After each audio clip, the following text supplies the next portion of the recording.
السلام علیکم ناظرین، ماہ محرم میں گھر کی صفائی کرنا کیسا ہے؟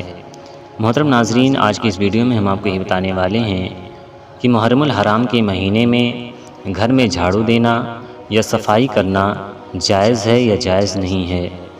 تو اس کا جواب یہ ہے کہ محرم الحرام کے مہینے میں گھر میں جھاڑو دینا یا صفائی کرنا جائز ہے، اس میں کوئی حرج نہیں ہے۔